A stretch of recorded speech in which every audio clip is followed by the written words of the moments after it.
एक समय की बात है जब बादशाह अकबर का परचम पूरे विश्व में फैलने लगा था। उसी दौरान तुर्किस्तान के बादशाह को अकबर की बुद्धिमत्ता की परीक्षा लेने की सूझ। तुर्किस्तान के बादशाह ने अपने दूत को संदेश पत्र देकर कुछ सिपाहियों के साथ दिल्ली रवाना किए।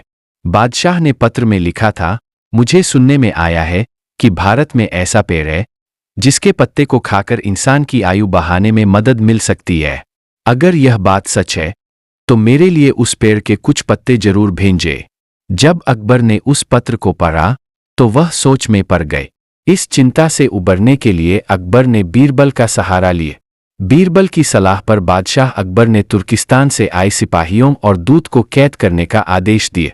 सिपाही और दूत के कैदखाने में कई दिन बीत जाने के बाद अकबर और बीरबल एक दिन उनसे मिलने गए।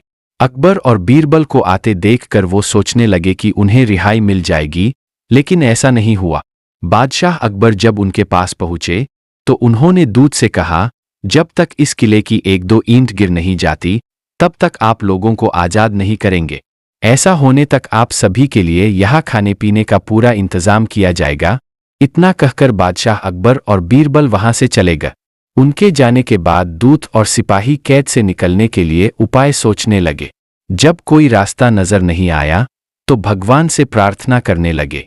जल्द ही उनकी प्रार्थना रंग लाई और कुछ दिनों बाद अचानक तेज भूकंप आया और भूकंप के कारण किले का एक भाग टूटकर गिर गए।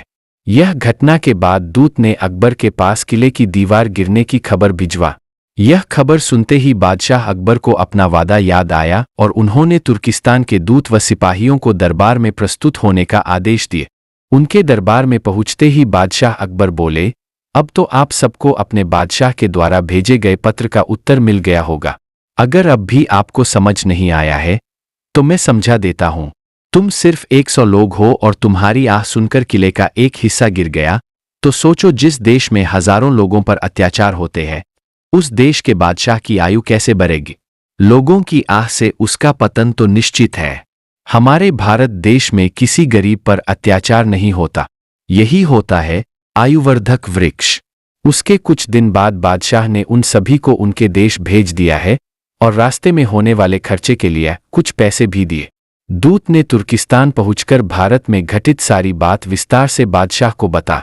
अकबर बीरबल की बुद्धिमत्ता देखकर तुर्किस्तान के बादशाह ने दरबार में उनकी बहुत प्रशंसा की। कहानी से सीख। इस कहानी से यह सीख मिलती है कि सभी के साथ प्रेम से रहना चाहिए और कमजोर पर अत्याचार नहीं करना चाहिए। साथ ही वही देश तरक्की करता है जहां प्रजा सुखी रहती है।